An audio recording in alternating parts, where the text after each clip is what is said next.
The sky above New turned black at noon. Stood at the observatory window, her coffee growing cold in her hands.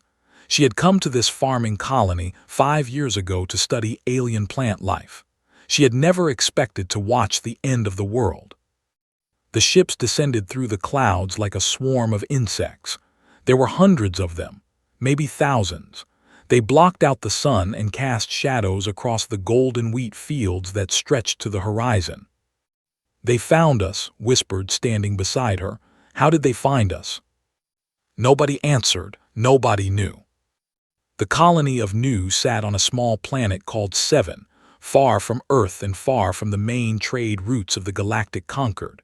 12,000 humans lived here, growing food for other colonies and living peaceful lives. They had no military.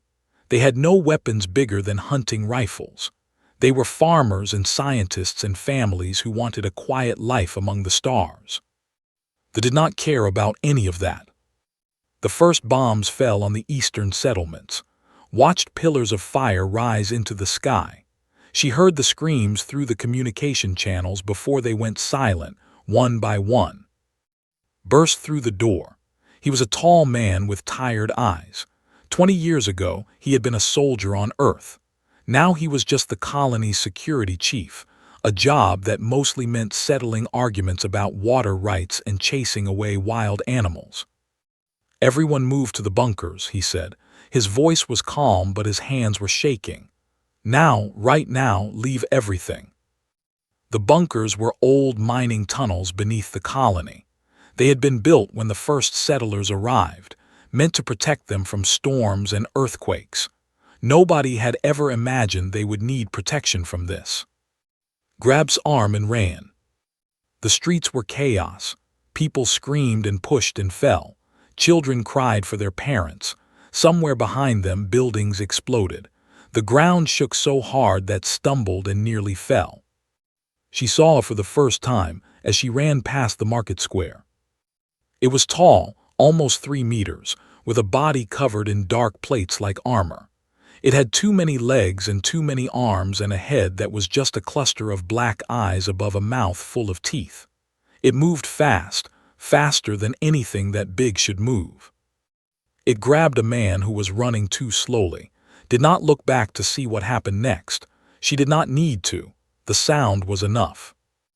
They reached the bunker entrance, stood at the door, pushing people inside. His face was splattered with blood that was not his own. He held a rifle in his hands. "Inside," he shouted. "Everyone inside, move." And pushed through the crowd and descended into the darkness below. The bunkers were cold and cramped. Thousands of people packed into tunnels meant for hundreds. The lights flickered. Children would not stop crying. The air smelled like fear and sweat and blood. Found a corner and sat down.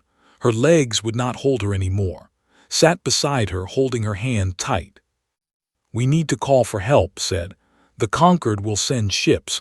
They have a fleet nearby. I heard they were doing exercises in the next system." Nodded, yes. The Galactic Concord. Humanity had joined 40 years ago, welcomed into a community of 12 advanced alien species. The Concord promised mutual protection. If one member was attacked, the others would help. Surely they would help. The colony's communication center was still working, protected deep underground. The operators sent distress signals in every direction. They sent them to the nearest Concord members. They sent them to the who had a diplomatic station just 2 systems away. They sent them to the crystalline hosts who had always seemed friendly to humans. They sent their signals and they waited. The first response came 3 hours later. It was from the fleet. "Message received. Assessing situation. Please stand by." Hope spread through the bunkers. They were coming. They would save them. They waited. Above them, they continued their harvest. Could hear the distant thunder of explosions through hundreds of meters of rock. 6 hours passed. The second message arrived. Assessment complete. Force estimated at 4,000 units. Probability of successful defense calculated at 2.3%. Resource allocation prohibits intervention. Recommend immediate evacuation if possible. Our condolences." The bunker went silent. Read the message again and again. The words did not change. "Resource allocation prohibits intervention. Our condolences."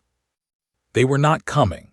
They, with their mighty fleet, had looked at the numbers and decided that saving 12,000 humans was not worth the cost. More messages arrived over the next day. They sent their regrets. The crystalline hosts expressed sorrow but explained that their ships were needed elsewhere. One by one, every species in the Conquered found a reason to look away. Sat in the communications room, watching the messages pile up. Each one was polite. Each one was reasonable. Each one was a death sentence written in diplomatic language. Worked beside her trying to repair the long-range transmitter. It had been damaged in the initial attack. If they could fix it, they could reach Earth.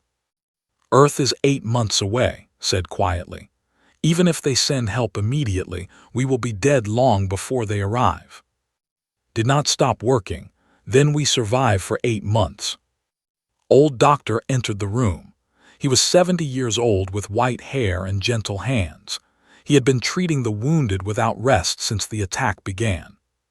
"How many?" asked. Sat down heavily. "We started with 12,000. We have maybe 3,400 left, the rest." He did not finish. Closed her eyes. Almost 9,000 people, dead in a single day. "The Conquered is not coming," she told him. Nodded slowly. He did not seem surprised. "I remember Earth history. We have been abandoned before, by our own kind many times. At least this time we know what the galaxy truly thinks of us." Entered the room. His uniform was torn and burned. He had not slept in 2 days. "The surface is lost," he said. "They control everything above ground. They are building hives in our cities. They are—" He stopped, swallowed. "They are farming the bodies." Nobody spoke. Looked at the communication screens. Any word from the Conquered? "They are not coming," said again. The words felt like stones in her mouth. Stared at the messages for a long moment. His face changed. Something hard and cold settled behind his eyes. When he spoke again, his voice was different. "Then we do not need them." He turned to face the room. "Listen to me, all of you. The Conquered has abandoned us. The galaxy has abandoned us. We are alone, but we are still alive, and as long as we are alive, we fight." "Fight?" someone asked. "With what, against what? There are thousands of them." "I do not know," admitted. "But I know this. Humans have survived worse. We have survived ice ages and plagues and wars that killed millions. We have survived everything our own planet could throw at us. We will survive this too." Looked up from her work. "The transmitter is working. We can reach Earth." Nodded. "Send the message. Tell them everything. Tell them we are holding on." The message went out into the darkness of space, traveling at the speed of light toward a distant blue planet that most of the colonists had never seen. Earth was 8 months away. Help, if it came at all, would not arrive for a very long time. Gathered the survivors together. 3,400 people, packed into tunnels beneath a dying world. "We wait," he told them. "We hide, we learn, we survive. And when Earth comes for us, we will still be here, every single one of us." It was a promise he knew he could not keep, but he made it anyway. Above them, they sang their hunting songs and built their hives from human bones. The sun set on new, and the long darkness began. 3 months had passed since the sky fell. Pressed her back against the cold tunnel wall and held her breath. Above her, through 10 meters of rock, she could hear them moving. Their legs made a clicking sound, like thousands of knives tapping against stone. She waited. The clicking grew louder, then softer, then faded away. She breathed again. Life in the bunkers had become a rhythm of fear and silence. The survivors had learned that the hunted by feeling vibrations in the ground. Every footstep, every dropped tool, every crying child could bring death. So they learned to move like ghosts. They wrapped their feet in cloth. They spoke in whispers. They taught the children to play silent games. Had spent the first month studying the. She watched them through hidden cameras on the surface. She examined the bodies of the few they had managed to kill. She learned their patterns, their weaknesses, their blind spots. They were not smart, not in the way humans were smart. They did not build or create or dream. They only consumed. They moved from world to world, eating everything, breeding and moving on. They were a plague with legs. But plagues could be fought. Their armor is weakest at the joints, told during one of their planning meetings. And there is a fungus native to this planet. It grows in the deep caves. If it gets under their plates, it eats through the armor in hours. Nodded, he had changed in 3 months. His hair had turned gray at the edges. New scars marked his face and hands. He rarely smiled anymore. Can we weaponize it? Is working on it. She thinks she can put it in grenades. The spores spread on contact. It was not much, but it was something. Had become the heart of their resistance. She worked 18 hours a day, every day turning mining equipment into weapons. Plasma cutters became rifles. Drilling charges became bombs. The machines that had once carved tunnels through rock now carved holes through armor. She had lost weight. Her eyes had dark circles under them, but she never stopped. I refuse to die down here, she told one night. I refuse to let them win. The first raid happened in week 6. They needed food. The bunkers had supplies for emergencies, but not for thousands of people over months. They had destroyed the fields, but there were storage buildings on the surface that might still have something. Led 20 volunteers through a narrow tunnel that opened near the old market district. Went with them. She knew the better than anyone. She could read their movements, predict where they would patrol. The surface was a nightmare. The colony she remembered was gone. The buildings were torn apart or covered in thick black webbing. The air smelled like rot and something chemical, something that burned her nose and made her eyes water. Hives rose from the ruins like mountains of dark meat. And the bodies were everywhere. They did not bury their dead prey. They left them where they fell, or worse, hung them from the webbing like decorations. Recognized some of the faces. Her neighbor, the woman who sold bread, a little boy who used to play outside her window. She forced herself to look away. She could grieve later, if there was a later. They moved in silence, staying in shadows, stopping whenever the ground vibrated with movement. The storage building was only 200 meters away. It felt like 200 kilometers. They made it. They found food. Grain, dried meat, water purification tablets, enough to feed the bunkers for another month. They started back. They found them 50 meters from the tunnel entrance. It came from nowhere, bursting through the wall of a ruined building. Fired first, his plasma rifle burning a hole through its chest. But the creature did not die immediately.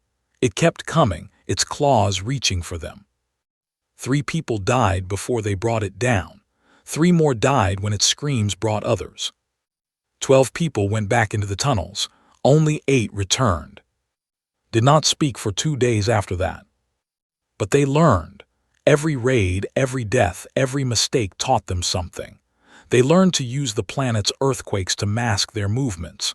They learned which tunnels they could not fit through. They learned that ultraviolet light, which the humans could barely see, was blinding to the. Made UV flashlights from broken equipment. The next raid went better. The one after that went better still. They were becoming something new, not farmers anymore, not scientists, something harder, something that they had never faced before. Somewhere in the middle of all this, a little girl named became important. She was only 8 years old. Her parents had died in the first attack. She had survived by hiding in a drainage pipe for 3 days until people found her.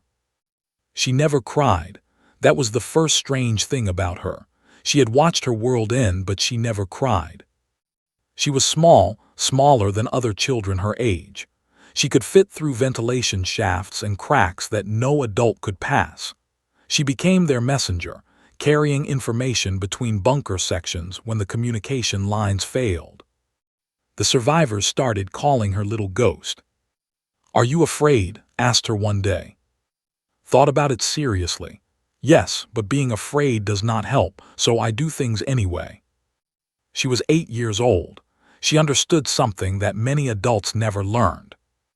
Worked without rest in the medical bay. He had been a good doctor on Earth many years ago. Now he was the only doctor for 3,000 people. He saved lives every day. He also watched people die every day. There was not enough medicine. There was not enough equipment. He had to choose who received treatment and who did not. It was killing him slowly, could see it in his eyes. "How do you keep going?" she asked him. "Because stopping would mean they win," he said simply. "Every life I save is a victory. Every person who survives is proof that we are still here." Weeks became months. The number of survivors dropped. Disease took some. Accidents took others that took more. 3,400 became 3,000, then 2,800, then 2,500. But they held on. Then, one night, came running into the common area with tears streaming down her face. "A signal," she gasped. "I received a signal." Everyone stopped. Everyone stared. Earth said, "Earth is responding." The message was short. It had been damaged by distance and interference, but the words were clear enough. "Hold on, we are coming, 8 weeks." Read it 5 times, 10 times, the words did not change. Earth had heard them. Earth was coming. 8 weeks. After 3 months of darkness, 8 weeks felt like nothing. They could survive 8 weeks. They had survived worse. Gathered everyone together. For the first time in months, he smiled. "They are coming for us," he said. "Our people are coming for us. We just have to hold on a little longer." A cheer went up through the tunnels. People hugged each other and cried and laughed. For one moment the fear was gone. Tugged on sleeve. "Is Earth really coming?" "Yes, Little Ghost, Earth is really coming." "Good," the girl nodded seriously. "I want to see Earth. I want to see where we come from." Picked her up and held her tight. "You will, I promise you will." Above them, they continued their harvest, unaware that their time was running out. Somewhere in the darkness of space, human ships were burning hard towards 7. The cavalry was coming. They just had to survive long enough to meet it. 6 weeks, that was all they had to survive. 6 more weeks and Earth's fleet would arrive. It should have been easy. After everything they had endured, 6 weeks should have been nothing. But they had other plans. It started with the sonic probes. They were not smart, but they were patient. They had noticed that their prey kept disappearing underground. So they brought new tools, machines that sent sound waves deep into the earth and listened for the echoes. The first bunker fell on a Tuesday. Heard it through the communication lines. Screams, gunfire, then silence. 200 people gone in minutes. Sealed the connecting tunnels and moved everyone deeper, but the probes kept searching. Every day, the sounds grew closer. "They are hunting us," said. Her hands shook as she worked on the radio equipment. "They know we are down here. They are taking their time." "Can we jam the probes?" asked. "Maybe. I need parts we do not have." They tried anyway. Built jamming devices from scraps. They helped for a while, but they kept bringing more probes, more machines, more hunters. The second bunker fell a week later, then the third. Made a decision that haunted him for the rest of his life. They were coming through Tunnel 7. It was the main connection between the eastern and western bunker complexes. If they broke through, they would have access to everyone. "We have to collapse it," said. Stared at him. "There are people in that section, 40 people." "I know. If we collapse it, they cannot get out." "I know." The silence stretched between them. Wanted to argue. She wanted to scream. But she looked at the maps at the thousands of people in the other sections and she understood. Sometimes survival meant making choices that felt like murder. Pressed the button himself. He did not let anyone else carry that weight.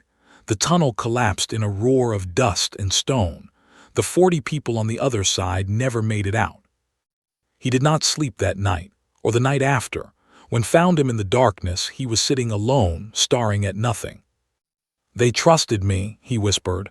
"They trusted me to protect them." "You did protect them," said.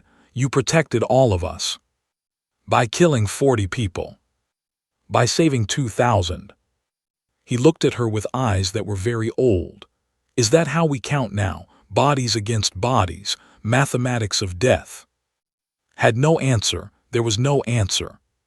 She spent her nights studying the data she had collected. Somewhere in those patterns there had to be a weakness, something they had missed. She found it on a Thursday. They were running, not towards something but away from something. Their whole species was fleeing across the galaxy, consuming everything in their path as they went. They were not conquerors. They were refugees. Something was chasing them, something worse. What could be worse than the?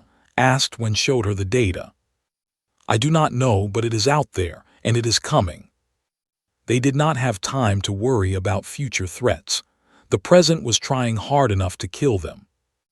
The long-range transmitter failed on a Saturday. Worked for 3 days straight trying to fix it. She did not eat. She barely slept. But the damage was too severe. The parts she needed did not exist anymore. "We are blind," she said finally, her voice dead with exhaustion. "We cannot receive signals. We cannot send them. We have no way to know if Earth is still coming." "They are coming," said. "How do you know?" "Because they are human. Humans do not abandon each other."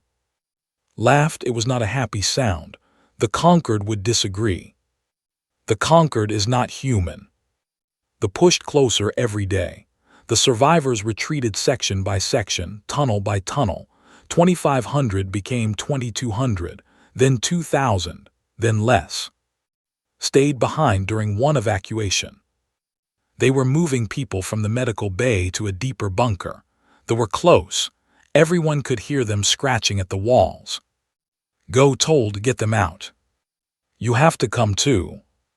The patients cannot be moved fast enough. Some of them will not survive the trip. Then we carry them." Smiled. He looked very tired. "There is no time. Get the ones who can walk. I will stay with the ones who cannot." "That is suicide." "No, that is medicine. A doctor does not leave his patients." Wanted to drag him away, but she saw his eyes and understood. This was his choice. This was how he wanted to end. "I will remember you," she said.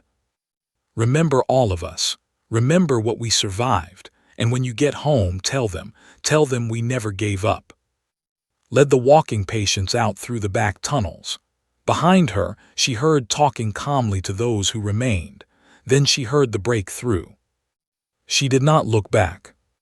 His last act was to trigger the emergency charges he had hidden beneath the medical bay. The explosion killed him and his patients. It also killed 17 and collapsed the tunnel behind them. He bought the survivors 3 more days. By the end of week 7, only 847 people remained. They had retreated to a single bunker complex, the deepest part of the old mines. There was nowhere else to go. Gathered them in the main chamber. His face was hollow. His hands were from fighting. He looked like a man who had already died and was just waiting for his body to notice. "I am not going to lie to you," he said. "The situation is bad. We have 3 days of air, 2 days of water. They are digging through the rock above us. They will break through within hours." Nobody spoke. Nobody cried. They were beyond tears. "But we have made it this far. 5 months. 5 months of hell and we are still alive. If Earth is coming, they will be here any day now. We just have to hold on a little longer." "And if they are not coming?" someone asked. Looked at them. "Then we make the pay for every inch. We make them remember that they tried to hunt humans. We make them regret ever coming to this world. It was not hope, it was too tired to be hope, but it was something. They prepared for the final battle. Everyone who could hold a weapon was given one. Everyone who could not was placed in the center of the complex, protected by the others. Found sitting alone in a corner, holding a small knife. "You should not have that," said gently. "I want to fight," said. "I am not a baby." "No, you are not," sat down beside her. "But you are our future. If we fall, you have to survive, find a place to hide, wait for Earth to come." "I do not want to hide anymore." "I know, but sometimes hiding is the bravest thing you can do." Was quiet for a long moment. Then she pressed her hand against the bunker wall. "The ground is shaking," she said. Felt it too. A vibration deep and rhythmic, different from the scratching, different from the earthquakes. "What is that?" asked, looking up. The vibration grew stronger. The walls began to shake. Dust fell from the ceiling. Grabbed his weapon. "Everyone to positions, they are coming through." But shook her head. "No, this is different, this feels different." The vibration became a roar. The roar became thunder. The whole world shook. And somewhere far above them, the sky began to burn. Admiral stood on the bridge of the battleship Soul's Vengeance and watched 7 grow larger in the. She was 53 years old. She had served in Earth's fleet for 30 years. She had seen many things, but she had never seen anything like what the long-range scans showed her now. The planet's surface was covered in hives. Millions of the creatures crawled over what had once been human cities. The beautiful golden fields were gone, replaced by black webbing and organic structures that pulsed like diseased hearts. "Admiral," her tactical officer said, "we are detecting human life signs, underground, approximately 850 individuals." 850. The colony had started with 12,000. Felt something cold settle in her chest. Not grief, something harder than grief. "What about the surface count?" Estimates 4,000 plus. Additional forces in orbital positions. "They have seen us, Admiral. They are moving to intercept." "Good, let them come." The Galactic Conquered had always underestimated humanity. They saw humans as newcomers, weak, primitive, a species that had only discovered faster-than-light travel a few generations ago. They looked at human ships and saw small vessels with simple weapons. What they did not understand was why human ships were built the way they were. The conquered species had not fought a real war in centuries. Their conflicts were economic, political, fought with treaties and trade agreements. Their military ships were designed to intimidate, not destroy. Humans had never stopped fighting. Their history was written in blood and fire. Every weapon they possessed was designed for one purpose, to kill other humans, and humans were the most dangerous prey in the universe. Admiral's Third Fleet had been built in secret. 127 ships, armed with weapons that the Conquered thought were theoretical. Weapons that humanity had developed during their endless wars with themselves and decided were too terrible to use. They were about to learn what humanity was capable of when they stopped holding back. "All ships," said, "battle formation, prepare for orbital bombardment." Her communications officer hesitated. "Admiral, the survivors are very close to the positions. Bombardment at this range could cause significant collateral damage." "I know," his voice was ice. "They can handle it, they are human." The fleet moved into position. 127 ships arranged themselves in a perfect sphere around the planet, each one targeting a different section of the surface. The ships rose to meet them. They were fast and numerous, swarming toward the human fleet like angry insects. "Admiral, enemy ships closing, 50,000 kilometers and approaching." "Let them get closer." 40,000 kilometers. "Closer." 30,000. "Admiral, they will be in weapons range in." "Fire." The human fleet spoke with one voice. It was not laser fire or plasma bolts. It was not missiles or torpedoes. Earth's weapons were simpler and far more terrible. Kinetic rounds, solid metal rods accelerated to a significant fraction of light speed. No shields could stop them. No armor could deflect them. They hit with the force of nuclear weapons without any radiation. The fleet vanished.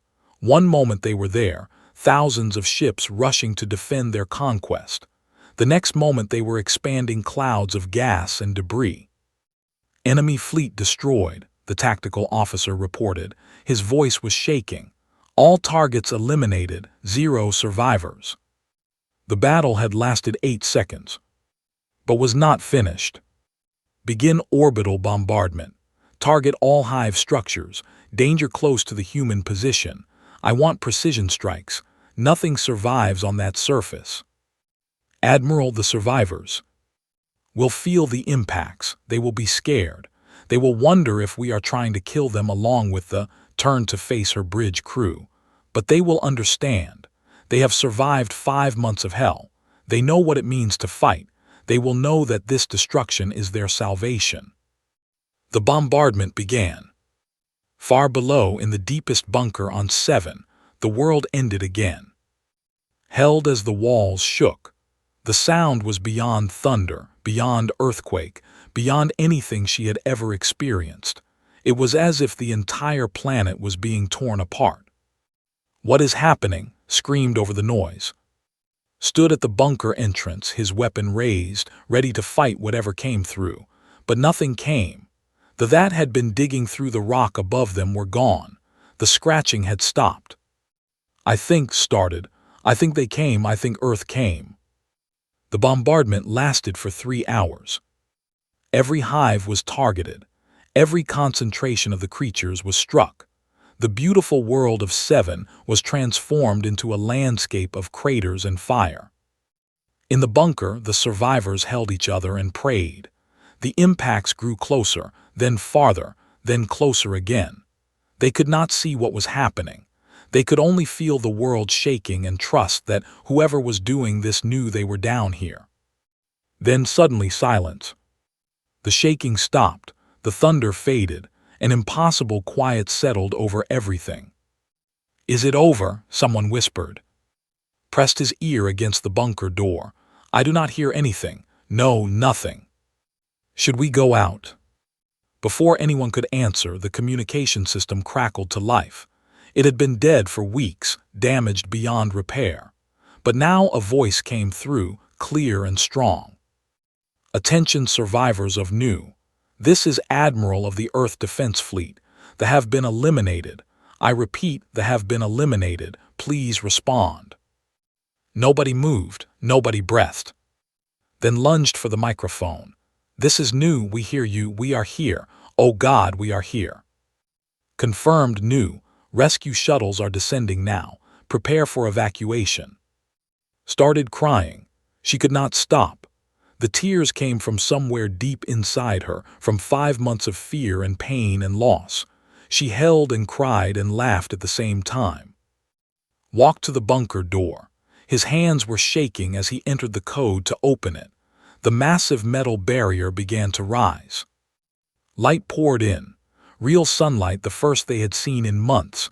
It was filtered through smoke and ash, tinted red by the fires still burning across the planet. But it was sunlight. Real, honest sunlight. They walked out of the bunkers, one by one. 847 people, stumbling into the ruins of their world. The surface was unrecognizable. The hives were gone, replaced by smoking craters. The black webbing had been burned away. Here and there, bodies lay scattered, torn apart by the bombardment. And in the sky, descending through the clouds like angels, came the human ships. Shuttles landed in the cleared areas. Soldiers in combat armor poured out, securing the perimeter. Medical teams rushed forward with supplies and equipment. Was the first to reach them.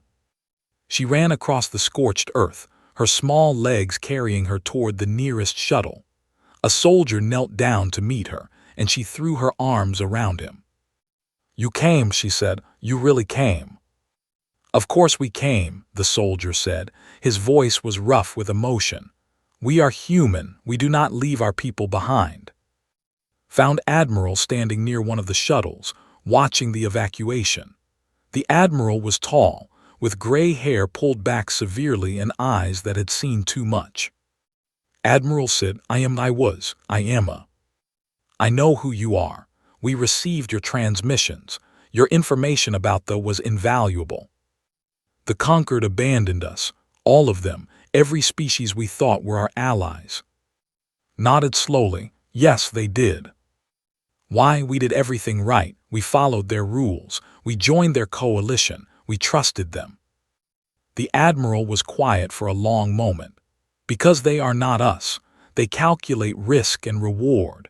They measure lives against resources. They look at the universe and see mathematics. And what do we see? We see family turn to face her.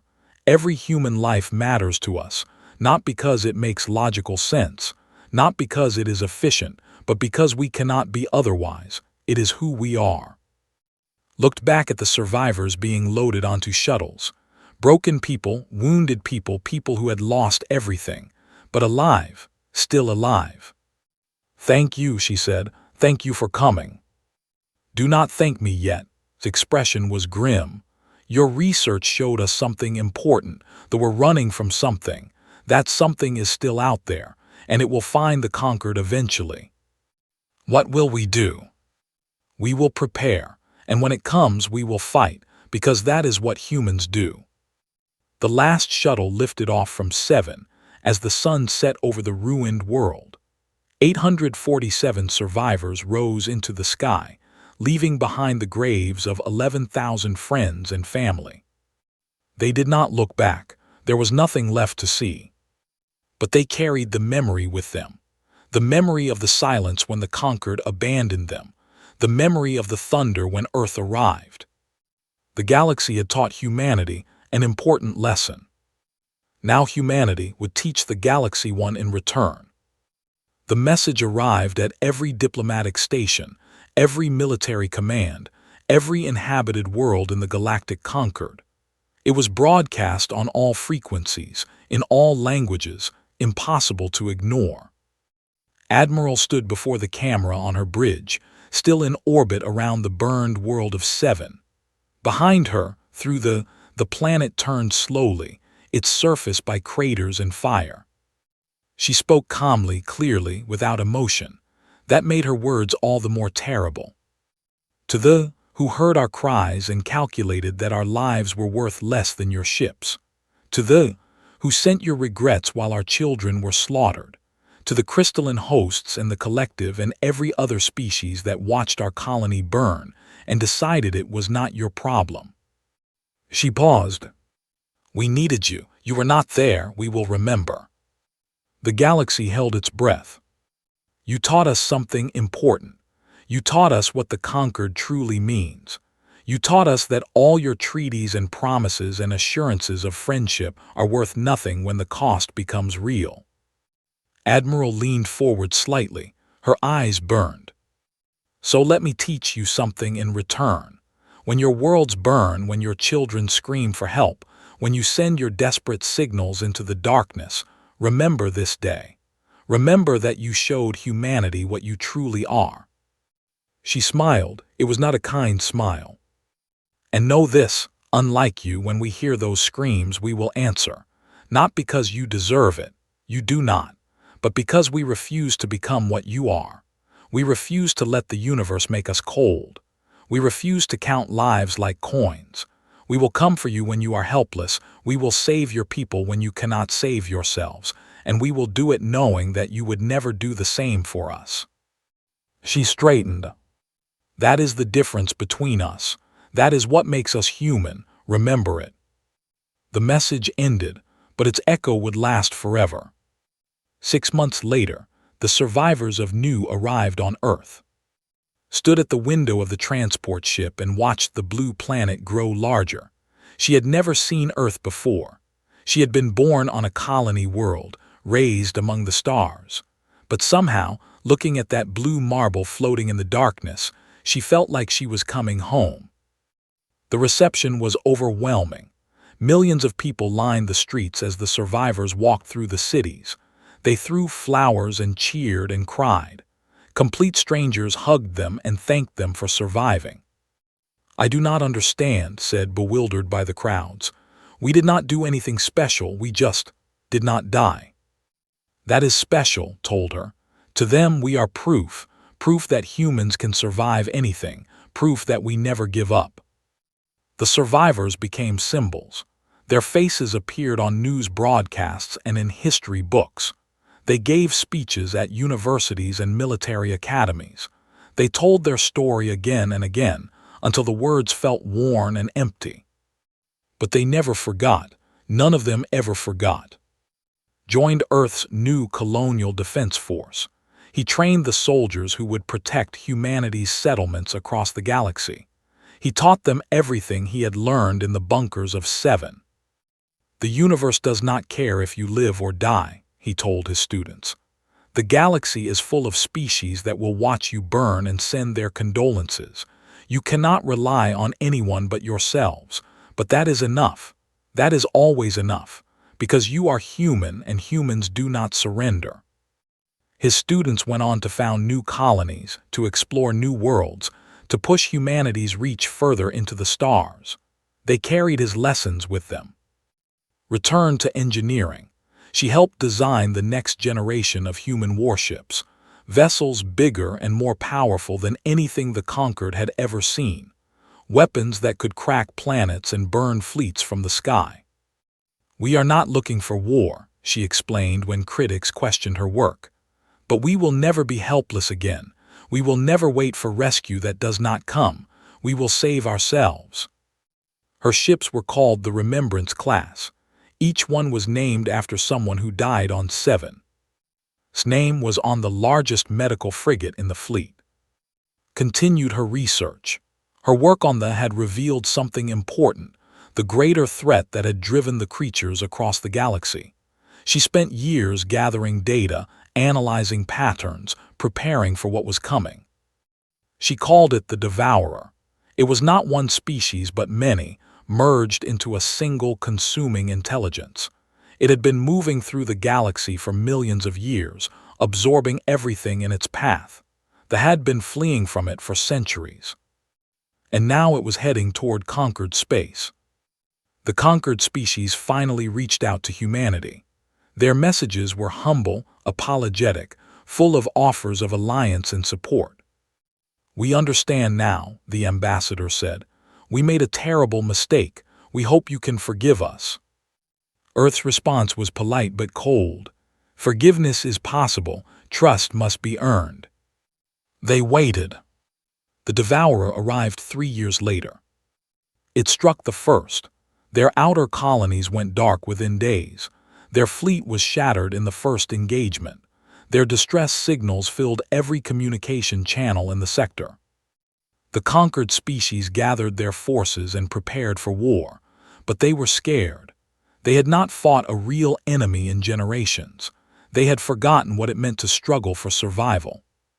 Then the human fleet arrived. Admiral led the combined forces. Her ships were fewer than the conquered fleets, but they hit harder. They moved faster. They fought with a ferocity that shocked allies and enemies alike. "They have done this before," an officer whispered, watching the human ships tear through the Devourer's formations. "They have been doing this to each other for all their history." The war lasted 5 years. It was the bloodiest conflict the galaxy had ever seen. Whole worlds were consumed. Billions died. But humanity did not break.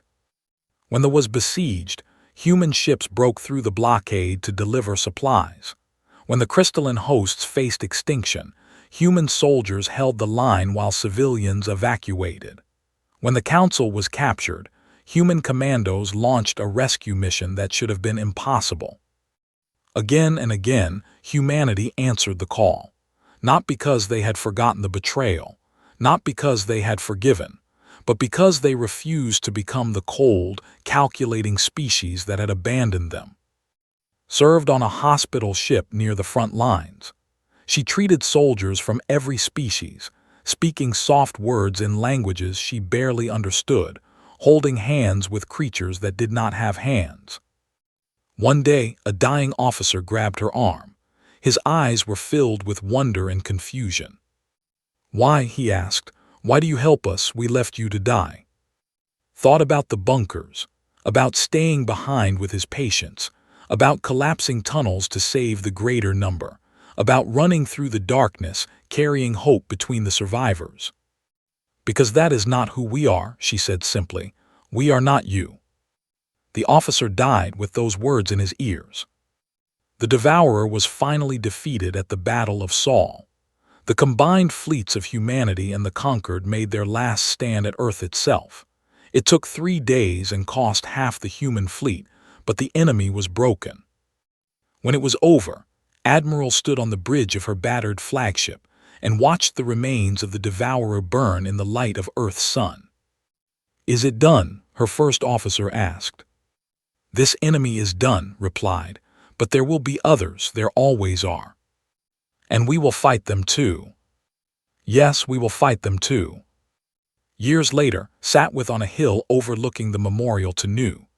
The little girl who had carried messages through the bunkers was grown now, a young woman with serious eyes and steady hands. "Do you think it was worth it?" asked. "Everything we lost, everything we suffered." Thought about the question for a long time. "The universe is dark and cold," she said finally. "It does not care about us. The galaxy is full of species that weigh lives against resources and choose the efficient path. For a long time, I thought that was just how things had to be." She looked at the names carved into the memorial. 11,000 names, people she had known, people she had loved. But we proved them wrong. We showed the galaxy that another way is possible, that you can be strong without being cruel, that you can survive without losing your soul. That is worth something. That is worth everything. Nodded slowly, said that humans do not abandon each other. He was right. The conquered abandoned us. They are not human, smiled, but maybe, after everything, they are learning to be. Below them, the city stretched to the horizon. A human city, full of human lives, on a human world that had weathered every storm the universe could throw at it.